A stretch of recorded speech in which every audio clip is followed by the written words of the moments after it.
চলো নিজ নিকেতনে, মন চলো নিজ নিকেতনে। সংসার বিদেশে বিদেশীর বেশে ক্রম কেন অকারণ। जननीं शारदां देवीं रामकृष्णं जगद्गुरुं पादपद्मे तयो श्रित्वा प्रणमामि मुहुर्मुहुः। नमः श्रीयतिराजाय विवेकानन्दशूरये सच्चिदसुखस्वरूपाय स्वामिने तापहारिणे। ठाकुरमा स्वामी के भक्तिपूर्ण प्रणाम जानाई। আপনাদের সকলকে আন্তরিক শ্রদ্ধা ও শুভেচ্ছা জানাই।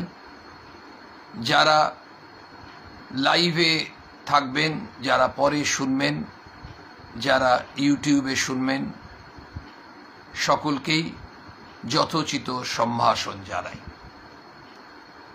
আজকের দিনটি একটি তাৎপর্যপূর্ণ দিন। 8 মার্চ ইন্টারন্যাশনাল ওমেন্স ডে, আন্তর্জাতিক নারী দিবস। আমাদের এই আন্তর্জাতিক নারী দিবসে যখন স্বামীজি প্রসঙ্গ করতে বসেছি আমরা, তখন স্বামীজির এই নারী জাতির প্রতি যে বিরাট উদার মনস্কতা, নারী জাতির ভবিষ্যতের কথা চিন্তা করতে করতে স্বামীজি নিয়ে আসছেন মার্গারেট এলিজাবেথ নোবেলকে, ভগিনী নিবেদিতা। আন্তর্জাতিক নারী দিবসে সেইটুকু একটু সময়ে আমরা স্মরণ করার খুব দরকার। স্বামীজির একটি বিখ্যাত বাণী, স্বামীজি বলছেন 500 পুরুষের দ্বারা, 500 পুরুষের সাহায্যে ভারতবর্ষ জয় করতে 50 বছর লাগতে পারে, কিন্তু 500 নারীর দ্বারা তা মাত্র কয়েক সপ্তাহের মধ্যেই সম্ভব। অর্থাৎ নারী জাতির কি শক্তি, অপরিসীম শক্তি, সেটি কিন্তু এই বাণীর মধ্যে প্রস্ফুটিত হচ্ছে। বললেন যেখানে 500 পুরুষ, নারীর সংখ্যাও কিন্তু 500ই বলছেন, সেখানে ভারতবর্ষকে সমস্ত দিক থেকে জয় করতে 50 বছর লাগতে পারে, সেখানে 500 নারীর দ্বারা মাত্র কয়েক সপ্তাহের মধ্যেই সম্ভব। তার মানে এখানে কিন্তু ভাবার প্রয়োজন নেই পুরুষকে দুর্বল বলছেন, কিন্তু এটা ঠিক, নারী শক্তি অসীম। স্বামীজি বলছেন একটি পাখি সে ওড়ে কি করে? দুটো ডানার সাহায্যে। দুটো ডানা সাহায্যেই পাখিটা উঠতে পারে। এই উপমা দিয়ে বলছেন সমাজকে পাখির সঙ্গে তুলনা করছেন, আর তার দুই ডানা হচ্ছে পুরুষ ও নারী। অর্থাৎ সমাজ এগিয়ে যাবে তখনই যখন পুরুষ যেমন উন্নত হবে, নারী জাতীয় ঠিক একইভাবে উন্নত হবে। স্বামী বিবেকানন্দ এইসব কথা যখন বলছেন, তদানীন্তন সমাজে নারীরা কিন্তু ওই রক্ষণশীল সমাজে, সংস্কার যুক্ত সমাজে, কুসংস্কারে আচ্ছন্ন সেই সামাজিক প্রেক্ষাপট, সেখানে মেয়েরা অনেক পিছিয়ে ছিল। আজকের যুগে এই যে নারী জাতির বিরাট অভ্যুত্থান, তারা একইভাবে পুরুষের সঙ্গে কাঁধে কাঁধ মিলিয়ে তারা এগিয়ে যাচ্ছে এবং সামাজিক যে অভ্যুত্থান বা অভ্যুদয় সেটা কিন্তু সম্ভবপর হচ্ছে পুরুষ এবং নারী উভয়েই এই অগ্রগমনের পথে আছে বলে। এটা স্বামী বিবেকানন্দ কত বছর আগে বলেছেন। কাজী নজরুল ইসলাম বলছেন, কি বলছেন?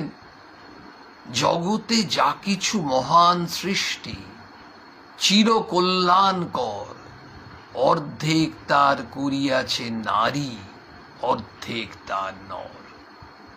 আমরা এইমাত্র স্বামীজির কথা শুনলাম,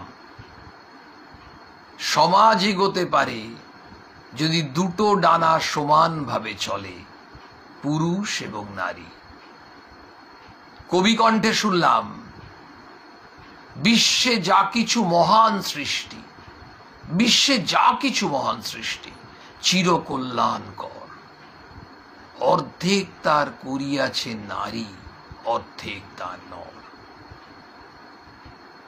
স্বামী বিবেকানন্দ তখনকার পরিস্থিতিতে ভারতবর্ষকে এগিয়ে নিয়ে যাওয়ার জন্য যখন তিনি ছটফট করছেন, তখন ভারতবর্ষের তিনি দুটি প্রধান সমস্যা লক্ষ্য করেছিলেন। একটি ভারতের সাধারণ মানুষের অবস্থা, শোচনীয় অবস্থা, দুর্দশা।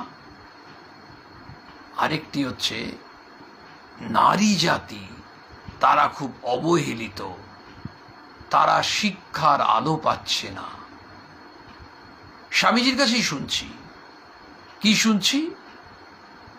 শিক্ষা দিয়ে মেয়েদের ছেড়ে দাও, তাদের সমস্যা তারাই সমাধান করবে।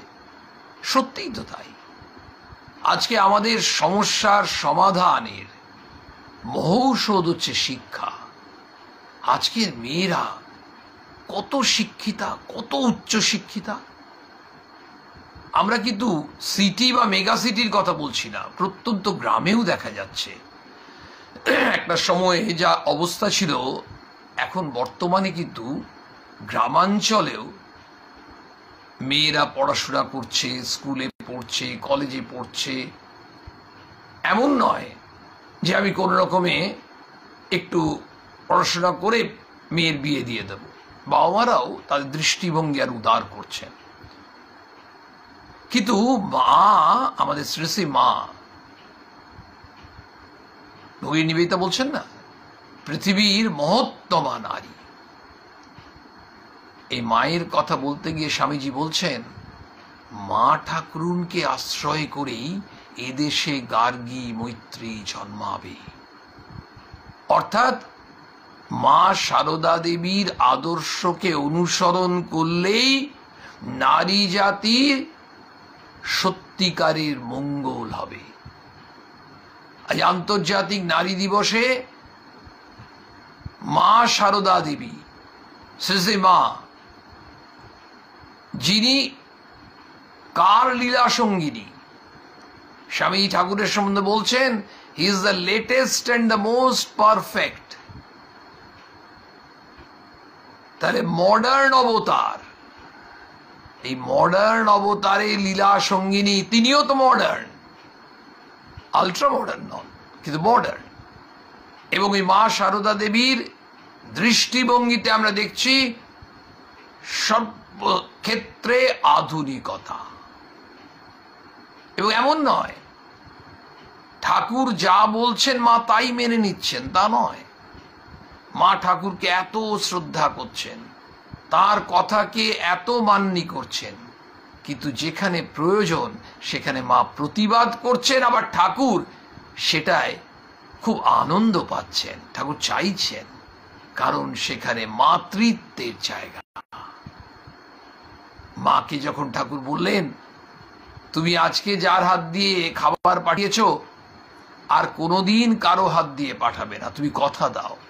মা তখন বললেন, ঠাকুর এই কথা তো দিতে পারবো না, কেউ মা বলে এসে দাঁড়ালে আমি তাকে তো ফেরাতে পারবো না। মায়ের এই কথা শুনে ঠাকুর উৎফুল্ল হলেন। ঠাকুর নিজে বলছেন এ আর কি করেছে, ঠাকুর পুরুষ শরীরে বলছেন এ আর কি করেছে, নিজেকে দেখিয়ে বলছেন এর থেকে ঢের বেশি তুমি করবে। আমরা দেখতে পাচ্ছি স্বয়ং ভগবান বলছেন এবার নারী শরীরে মাকে এর থেকে ঢের বেশি কাজ করতে হবে, ঠাকুর নিজেই বললেন। এবং মাও বললেন। ঠাকুরের জগতে সকলের ওপর মাতৃভাব ছিল। আন্তর্জাতিক নারী দিবস তো, নারীদের আদর্শ হচ্ছে মাতৃত্ব, মাতৃভাব ছিল। সেই মাতৃভাব বিকাশের জন্য আমাকে রেখে গেছেন, মা বলছেন। কিন্তু এই মেয়েদের যে শিক্ষা তখনকার সমাজে, কেন? কারণ শিক্ষা ছাড়া তারা এগোবে কোথায়?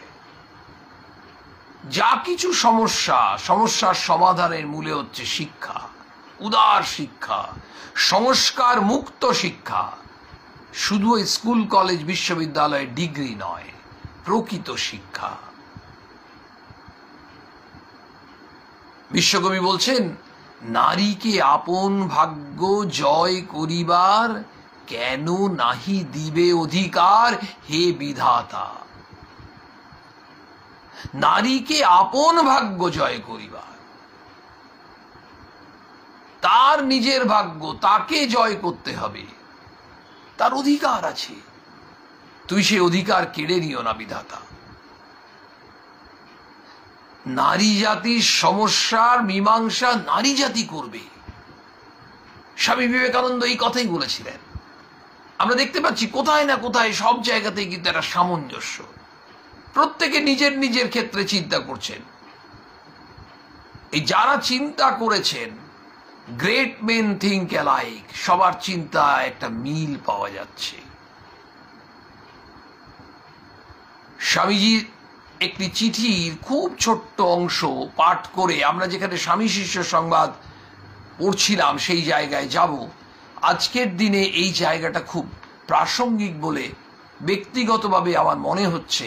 আমার মনে হয় আমাদের ঠাকুরমা স্বামীজির অনুরাগী ভক্তরা, শ্রোতৃবৃন্দ, আপনারা সবাই খুব বিচক্ষণ, আপনাদের যথেষ্ট উদার মন, প্রচুর পড়াশোনা আপনাদের। আমার মনে হয় আপনারাও এটা বিবেচনা করে দেখবেন এটা অপ্রাসঙ্গিক হলো না তো। চিঠিটা 29 জুলাই 1897 সাল আলমোড়া থেকে লিখছেন স্বামী বিবেকানন্দ মিস নোবেলকে, মানে পরবর্তী ক্ষেত্রে যিনি ভগিনী নিবেদিতা নাম পাচ্ছেন। লক্ষণীয়, এই 1897 সালের 29 জুলাই ঠিক 6 মাস পরে 1898 সালের 28 জানুয়ারি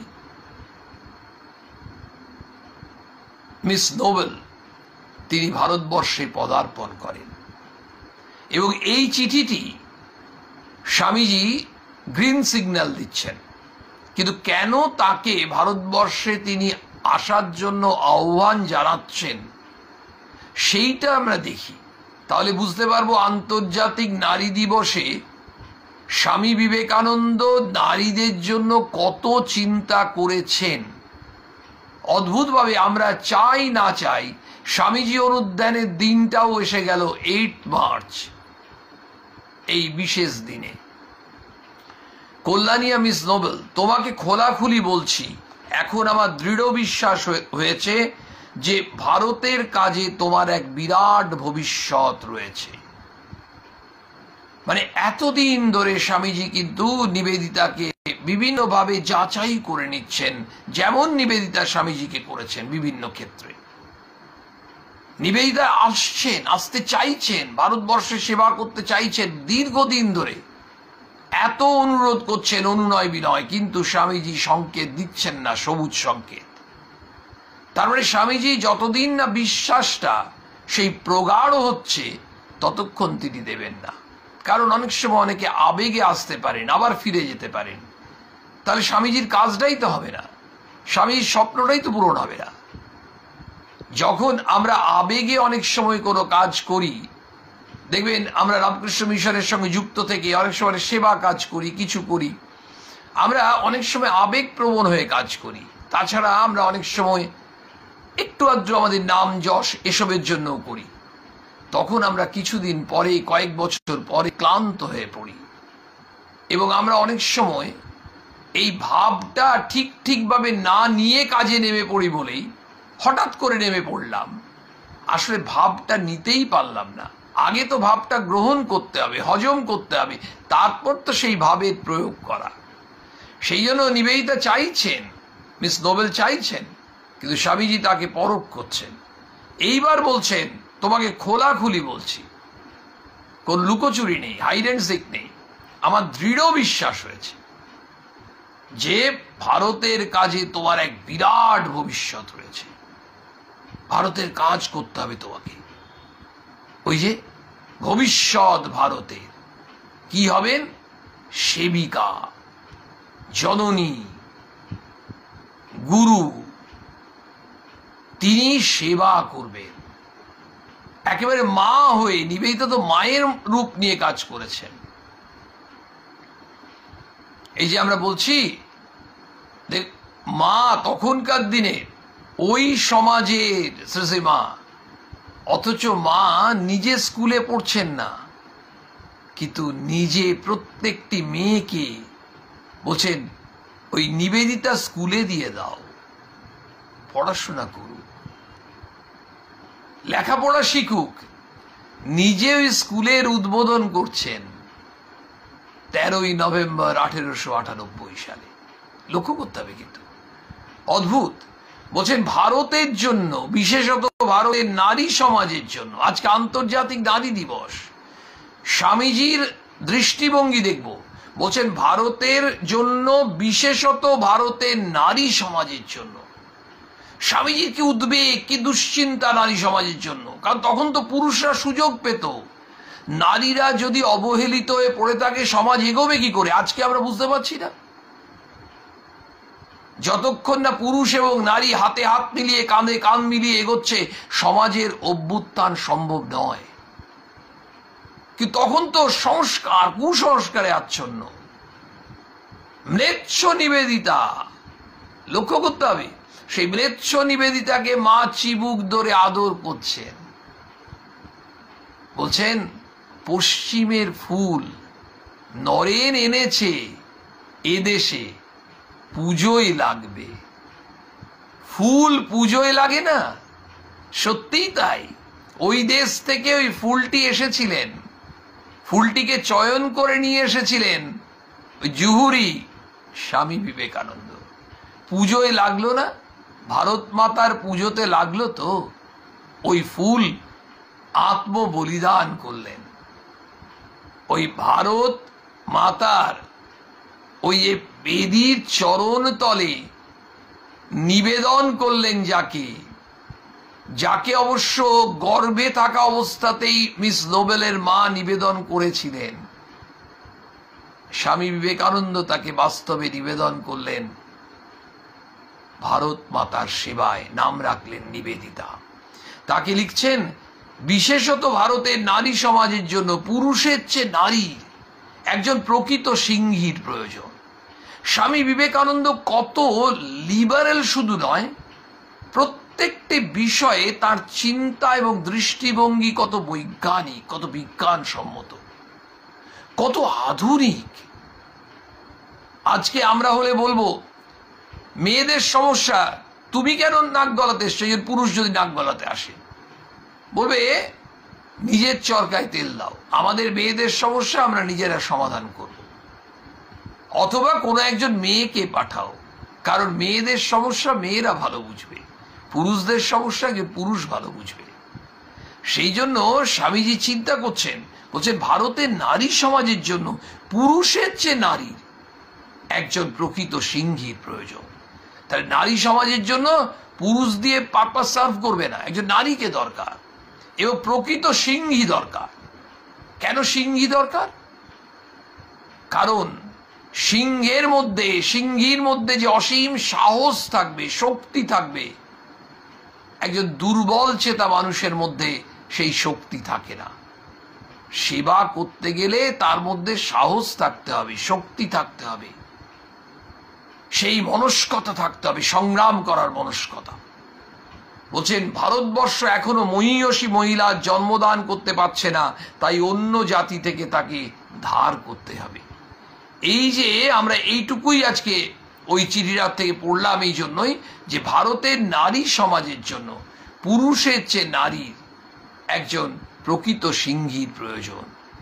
আজকে আন্তর্জাতিক নারী দিবসে স্বামীজির ওই কথাটাই বারবার মনে পড়ছে।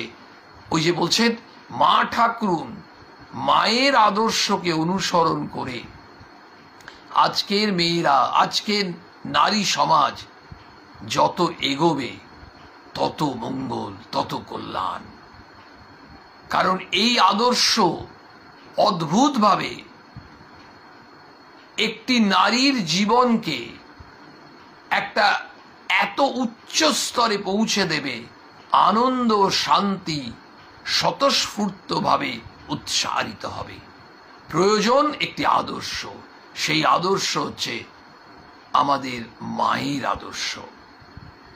এই যে মায়ের কথা বলছি, ঠাকুরের কথা আমরা বলছি, স্বামীজির কথা বলছি, যখনই বলি তখনই আমাদের মনে হয় রামকৃষ্ণ মিশন। এই যে রামকৃষ্ণ মিশন কিভাবে তৈরি হলো, আমরা গতদিনে স্বামী শিষ্য সংবাদে দেখছিলাম স্বামীজি একটি বৈঠক ডেকেছেন, সভা ডেকেছেন 1897 সালে বলরাম বসুর বাড়িতে। আমরা জানি 1 মে রামকৃষ্ণ মিশন প্রতিষ্ঠা হয়। সেটা আমাদের কাছে, শ্রীরামকৃষ্ণ ভক্তদের কাছে 1 মের তাৎপর্য এইটাই যে রামকৃষ্ণ মিশন সেদিন প্রতিষ্ঠিত হয়েছিল। যখন মাকে লক্ষ্য করতে হবে, মা কত আধুনিক, মায়ের কত দূরদৃষ্টি। স্বামীজির মতো এত বুদ্ধিমান, এত পণ্ডিত, এত জ্ঞানী, এত বিচক্ষণ মানুষ, তিনিও কিন্তু মানুষের কষ্ট সহ্য না করতে পেরে ওই প্লেগের সময় যখন টাকার অভাব হয়ে গেল, তখন তিনি বলছেন বেলুর মঠে জমি বিক্রি করে দেব, কোনো প্রয়োজন নেই, মানুষের সেবায় এই অর্থ কাজে লাগবে, আমরা তো গাছতলার সাধু ঘুরে বেড়াবো। মায়ের কাছে অনুমতি নিতে গিয়ে মা তাকে আটকে দিচ্ছেন, যুক্তি দিয়ে বুঝিয়ে দিচ্ছেন যে কেন বিক্রি করা চলবে না। আজ সত্যিই ভাবতে হয়, মা যদি সেই দিন নরেনের হাতটি না ধরতেন, মা যদি মায়ের কাছে তিনি না গেলে, মা যদি এইটি সংশোধন না করে দিতেন তার ভাবনাটাকে, তাহলে আজকে আমরা এই রামকৃষ্ণ মিশন পেতাম কি? আমাদের মনে একটা বড় জিজ্ঞাসা চিহ্ন। খুব স্বাভাবিকভাবেই রামকৃষ্ণ মিশন, রামকৃষ্ণ মঠ ও মিশন, এই রামকৃষ্ণ মিশন তৈরি হয়, তার একেবারে পরপর নিয়মগুলো ছিল। তার উদ্দেশ্য কি, তার ব্রত কি, কার্যপ্রণালী কি, সেই সবাই ঠিক হলো, সভাপতি কে হবেন ইত্যাদি ইত্যাদি, সম্পাদক কে হলেন, এবং তারপরে স্বামী বিবেকানন্দের নিয়মও করে দিলেন যে এরপর প্রত্যেক রবিবার বিকেল 4টের সময় এই সভা হবে। এবং স্বামীজি দ্বিতীয়বার পাশ্চাত্যে যাওয়ার আগে যখনই সময় পেতেন ওই সভায় নিজে থাকতেন, কখনো উপদেশ দিতেন বিভিন্ন রকম, কখনো বা সঙ্গীত পরিবেশন করতেন, এবং মানুষের মন একেবারে মোহিত হয়ে যেত।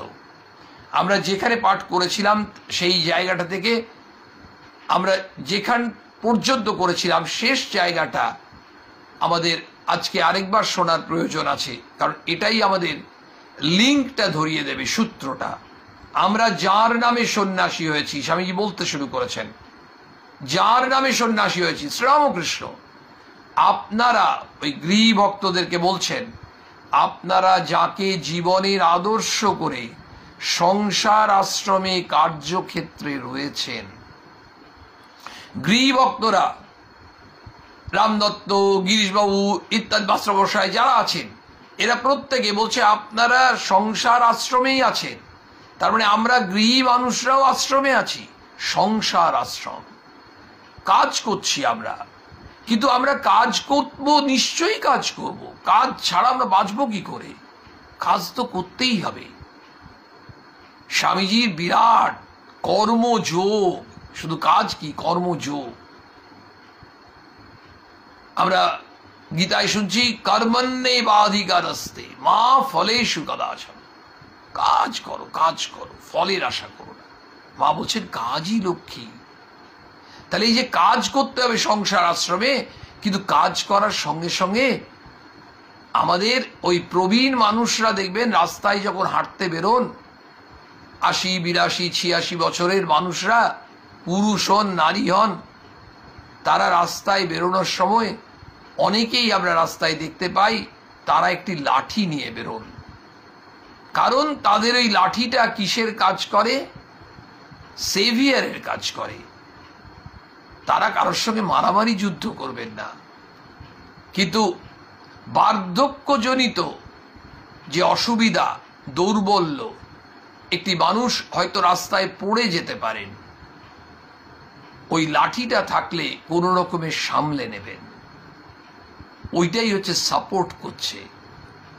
তাহলে লাঠিটা রক্ষা করছে ওই প্রবীণ মানুষটিকে, আর আমাদের গৃহীদের রক্ষা করছে একটি লাঠি। সেই লাঠিটির নাম হচ্ছে আদর্শ। ওই লাঠি ছাড়া তারা রাস্তায় হাঁটলে ভয় আছে, পড়ে যেতে পারে। আমাদের সংসার আশ্রমে প্রতি মুহূর্তে ভয় থাকে, আমরা বিপথে চলে যেতে পারি, ভুল দিশায় চলে যেতে পারি, সংসার ডুবে যাবে, আমাদের ব্যক্তি জীবন নষ্ট হয়ে যাবে। ওই লাঠিটি আদর্শ। ওই আদর্শটি হচ্ছে শ্রীরামকৃষ্ণ আদর্শ। মানুষকে ভালোবাসো, মানুষকে গ্রহণ করো, তুমি পবিত্র হও, তুমি ভগবানের নাম করো, ভগবানকে ধরে সংসার করো, যেন ভগবানের সংসারেই তুমি তার ইচ্ছায়, তারই সংসারে তারই কাজ করছো, দেখবে তুমি কোনো মোহর মধ্যে পড়ছো না। এই যে শ্রীরামকৃষ্ণের যে অনন্ত ভাব, সেই শ্রীরামকৃষ্ণের আদর্শের কথা বলছেন। আপনারা যাকে, স্বামীজি তখন গৃহী যারা ছিলেন তাদেরকে বলছেন, আমাদের সবার ক্ষেত্রে প্রযোজ্য, যাকে জীবনের আদর্শ করে সংসার আশ্রমে কার্যক্ষেত্রে রয়েছেন, যার দেহাবসানের ২০ বৎসরের মধ্যে প্রাচ্য পাশ্চাত্য জগতে তার পুণ্য নাম, অদ্ভুত জীবনের আশ্চর্য প্রসার হয়েছে। শ্রীরামকৃষ্ণের নাম, শ্রীরামকৃষ্ণের জীবনের প্রসার সারা জগৎব্যাপী। ঠাকুরের নরেনই তো করে এলেন। বিশ্ব ধর্ম মহাসভায় তিনি যা বক্তৃতা দিলেন, যে কটি বক্তৃতা দিলেন 1893 সালের 11 সেপ্টেম্বর থেকে 27 সেপ্টেম্বরের মধ্যে, এবং পরবর্তী ক্ষেত্রে পাশ্চাত্যের বিভিন্ন জায়গায় যে বক্তৃতাগুলি দিলেন, তার মূল কথাই তো ছিল যত মত তত পথ। তার মূল কথাই তো ছিল ঠাকুরের কথা। ঠাকুরের কথা, তার বার্তাবহই তো হচ্ছেন স্বামী বিবেকানন্দ। সারা জগতে প্রচার হচ্ছে, অদ্ভুত জীবনের আশ্চর্য প্রসার হয়েছে, ভাবা যায় না কি বিরাট প্রসার হয়েছে। আর স্বামী বিবেকানন্দ নিজে দেখতে পাচ্ছেন। তিনি এই কথা যখন বলছেন 1897 সালে, আজ 2021-এ তিনি দেখতে পাচ্ছেন কি বিরাট প্রসার হয়েছে বিশ্বব্যাপী এই রামকৃষ্ণ ভাবধারার। রামকৃষ্ণ মিশনের কত জায়গায় শাখা দেখুন সারা পৃথিবীতে। এই শাখাগুলো গড়ে উঠল কেন? নিশ্চয়ই আমরা সাধারণ বুদ্ধিতে বুঝতে পারি, সর্বত্র মানুষের ওই ভাবের প্রয়োজন। ঠাকুর নিজেই সেই ব্যবস্থা করে দিচ্ছেন অদ্ভুতভাবে।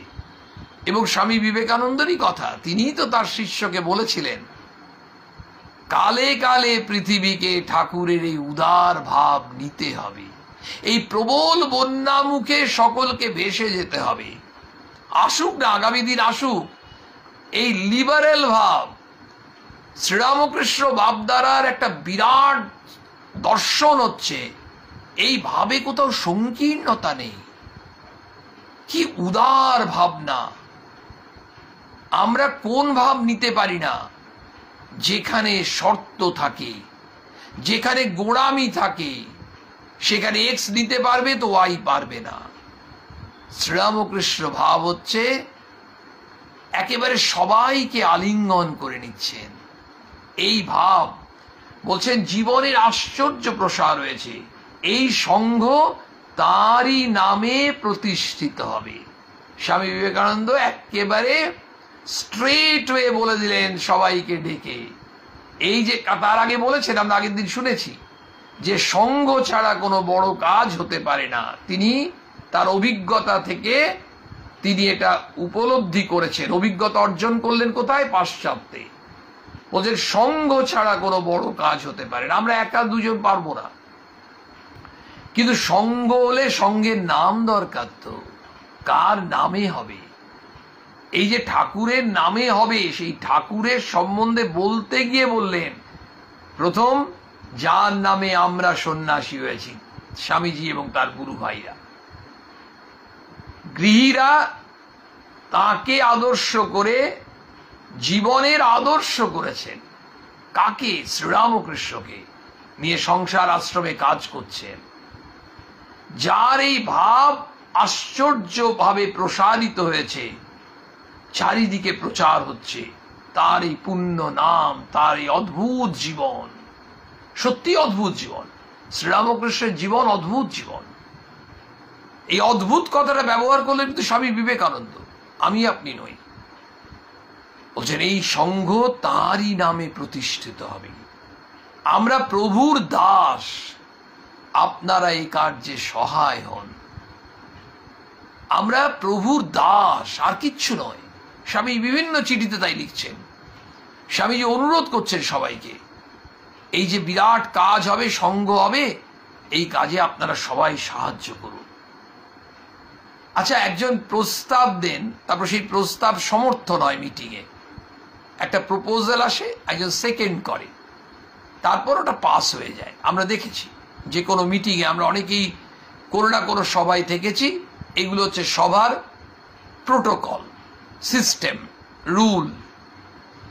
বলছেন শ্রীযুক্ত গিরিশ ঘোষ প্রমুখ উপস্থিত গৃহীগণ এই প্রস্তাব অনুমোদন করিলে, এই প্রপোজালটা স্বামী দিলেন, তারা অনুমোদন করলেন, সেকেন্ড করলেন। রামকৃষ্ণ সংঘের ভাবী কার্যপ্রণালী আলোচিত হইতে লাগিল।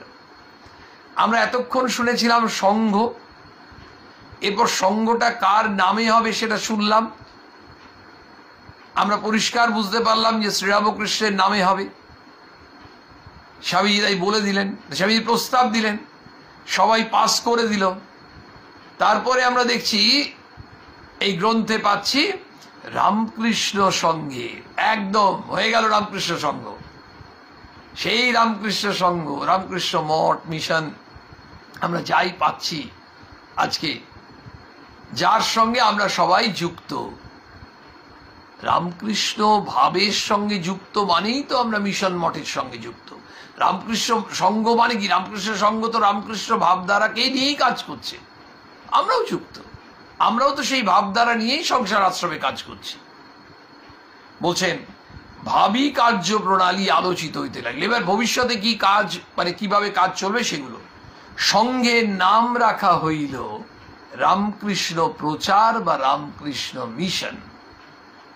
এই হলো সংঘের নামকরণ হলো। আমাদের জানতেও তো হবে, এগুলো না জানলে তো আমরা তো অনেক কিছু মিস করছি। এগুলো মুখস্থ নয়, এগুলো খুব আনন্দ হচ্ছে, আমাদের তৃপ্তি হচ্ছে।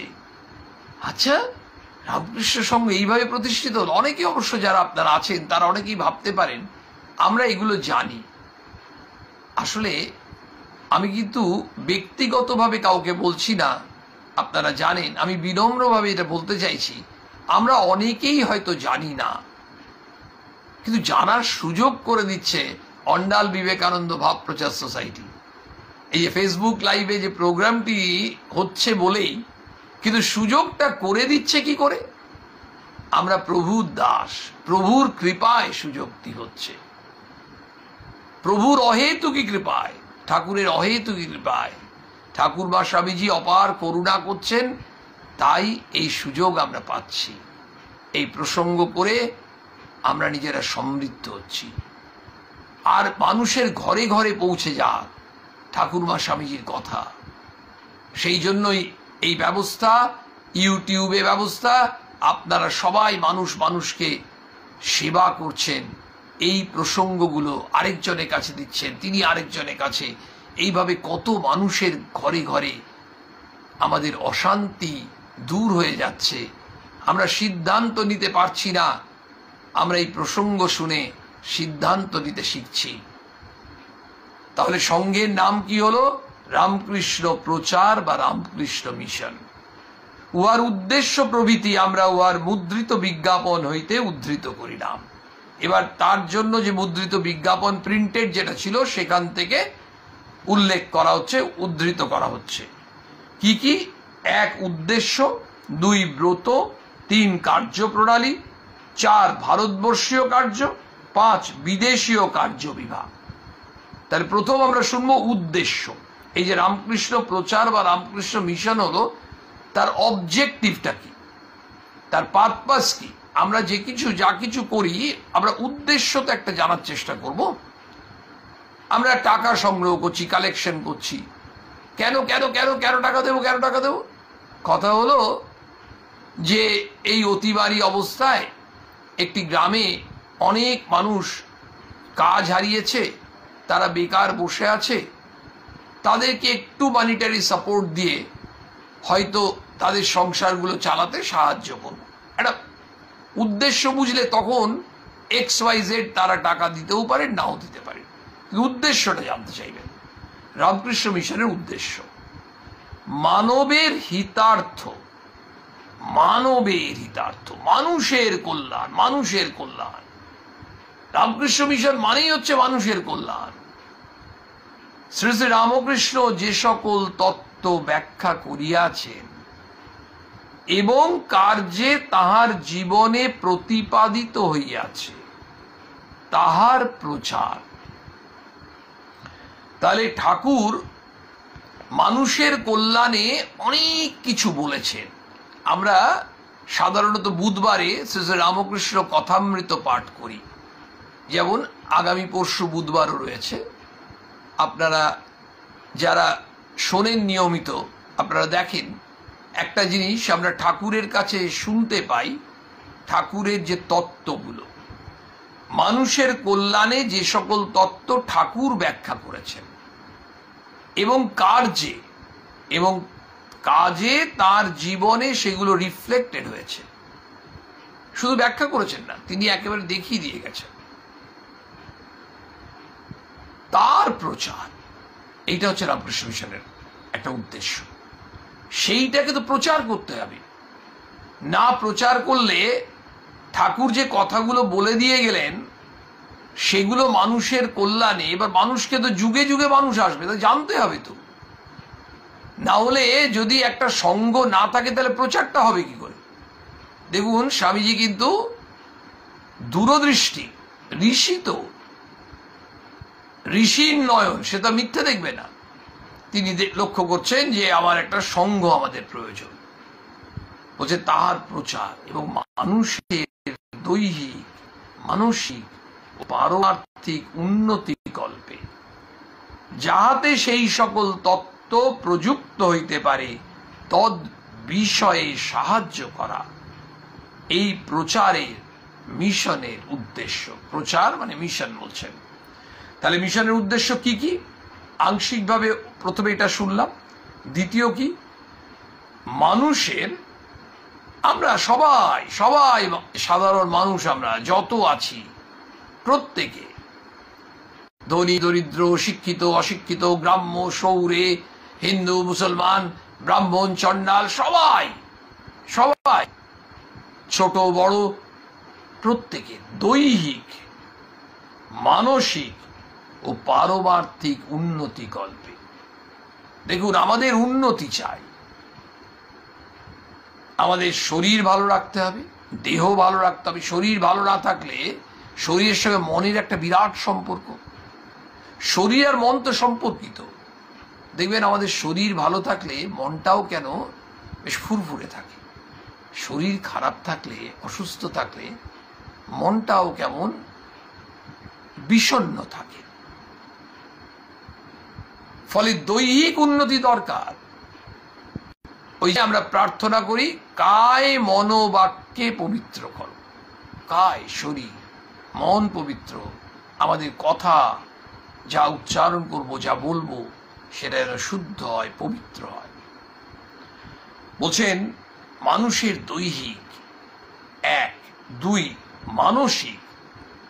শরীরের উন্নতি চাই, মনের উন্নতি চাই। মনের উন্নতি মানে কি? মনের মধ্যে যে সংকীর্ণতা আছে, সংকোচন আছে, সেইটা যত কেটে উঠবে, মন যত সম্প্রসারণ হবে, মনের যত বিস্তার হবে, সেটাই হচ্ছে মানসিক উন্নতি। মনের মলিনতা যত পরিষ্কার হবে, যত ঘুচে যাবে, মন যত পবিত্র হবে, শুদ্ধ হবে, সেটাই মনের উন্নতি। কারণ শরীরের উন্নতির আমরা বুঝি প্রয়োজনটা, মনের উন্নতির প্রয়োজন আমরা বুঝি না, কিন্তু কত বড় দরকার। এই প্রসঙ্গগুলো করতে করতে মনের উন্নতি হয়। আমি আপনি দেখবেন অনেক সময় কোনো মন্দিরে গিয়ে আমরা হয়তো 100 টাকা দিয়ে আসছি, 500 টাকা দিয়ে আসছি আশ্রমে। অনেক সময় কোনো মহারাজের সামনে দিচ্ছি, মহারাজ জানতে পারলেন আমি এত দিলাম, এটাও আমাদের ইচ্ছে থাকে। অনেক সময় অনেকে প্রণামী বাক্সে দিয়ে চলে আসে যাতে না কেউ জানতে পারে। 500 টাকাটাও প্রণামী বাক্সে ঢোকানো যায়। আবার তারাই, আমাদের মতো মানুষরাই, যখন একজন এসে বলছে আমি কিছু খাইনি সকাল থেকে, কিংবা আমার মেয়ের বিয়ের জন্য আমি টাকা নিতে এসেছি, আমরা এত অবিশ্বাস করি। ওই গরিব মানুষ বলছে আমার মেয়ের বিয়ের জন্য যা পারবেন দিন, তাকে আমরা 10 টাকা দিতে গিয়ে ভাবি এ তো ঠক, জোচ্চোর, এসব মিথ্যে কথা, প্রতারক। কেমন শত বিরোধী, স্ববিরোধী কাজ করি আমরা। ওখানে 500 টাকা দিয়ে এলাম, এখানে 10 টাকা দিতে গিয়ে ভাবছি। তার মানে আমাদের ওই মানসিক প্রসার হয়নি। ওখানে আমরা কিছু একটা কারণে দেখাচ্ছিলাম। যিনি 500 টাকা দিতে গিয়ে একেবারে উদার, তিনি 10 টাকা দিতে গিয়ে অনুদার হবেন কেন? তার মানে আমাদের মানসিক উন্নতি হয়নি। ওই শারীরিক উন্নতি, মানসিক উন্নতি এবং পারমার্থিক উন্নতি, এই বিরাট ব্যাপার হচ্ছে স্পিরিচুয়াল গ্রোথ। আমরা যতই যা কিছু করি না কেন, আধ্যাত্মিক দিক দিয়ে আমাদের উত্তরণ প্রয়োজন। আমরা এত ভালো ভালো প্রসঙ্গ শুনি কেন? যাতে আমরা মানসিকভাবে হৃদয়টি আমাদের বড় হয়, আমরা ওই ঠাকুরের যে তত্ত্ব, মনুষ্য জীবনের উদ্দেশ্য ভগবান লাভ, সেই আধ্যাত্মিক পথে একটু এগোতে পারি। বলছেন পারমার্থিক উন্নতি, তার 3টে, দৈহিক, মানসিক, পারমার্থিক। এই 3টের উন্নতির জন্য যাতে ওই সকল তত্ত্ব যেগুলো ঠাকুর বলেছেন সেগুলো অ্যাপ্লাই করতে পারি, আমরা নিজেদের প্রয়োগ করতে পারি জীবনে, সেই বিষয়ে সাহায্য করা এই মিশনের উদ্দেশ্য। দেখুন, রামকৃষ্ণ মিশনের সাধুদের কাছে গেলে, পূজনীয় মহারাজদের কাছে গেলে, তারা কিন্তু এই সাংসারিক ব্যাপারেও আমাদেরকে অনেক সৎ উপদেশ দেন। আবার আধ্যাত্মিক দিকে আমরা কি করে এগোবো, তারা কিন্তু অনেক সময় এই ধরনের নির্দেশ দেন। তাহলে রামকৃষ্ণ মিশনই তো কাজ করছে। আবার এই রামকৃষ্ণ মিশনের ভাব দ্বারা দেখবেন আমাদের এই যে ভাব প্রচার, এই যে অন্ডাল বিবেকানন্দ ভাব প্রচার সোসাইটি, তার মানে কি স্বামীজির ভাবটাকে প্রচার করা। এই ভাব প্রচার সোসাইটি বিভিন্ন জেলায় রয়েছে। এই যে বিভিন্ন জেলায় অর্গানাইজেশনগুলো রয়েছে, তাদেরকে কিভাবে চেষ্টা করতে হবে স্বামীজির ভাবটা, মানে শ্রীরামকৃষ্ণের ভাবটা যাতে প্রচারিত হয়। সেখানে প্রথমে আমাদের নিজেদেরকে এইটুকু একেবারে অন্তর থেকে বিশ্বাস করতে হবে যে আমরা প্রভুর দাস, প্রভুর যন্ত্র, তুমি যন্ত্রী আমি যন্ত্র। এই ভাব নিয়ে আমরা যত এই প্রচারের ক্ষেত্রে, আমরা এটাই তো যে কাজ আমাদের চলছে, এটা তো রামকৃষ্ণ মিশনের উদ্দেশ্য। আমরা ঠাকুরমা স্বামীজির কথাই তো বলছি কি করে? ঠাকুরমা স্বামীজি কৃপা করে সেই সুযোগ, সেই শক্তি, সবকিছু দিচ্ছেন। সুতরাং ঠাকুরের ইচ্ছা ছাড়া কিচ্ছু হবে না, ঈশ্বরের ইচ্ছা ছাড়া তৃণটিও নড়ে না। এরপরে আমরা ব্রত, কার্যপ্রণালী ইত্যাদি নিশ্চয়ই আগামী সপ্তাহে পাঠ করতে পারবো। তবে একটা ঠিক, আগামী সোমবার আমাদের কাছে বড় বড় পবিত্র দিন, ভগবান শ্রীরামকৃষ্ণদেবের পুণ্য জন্মতিথি।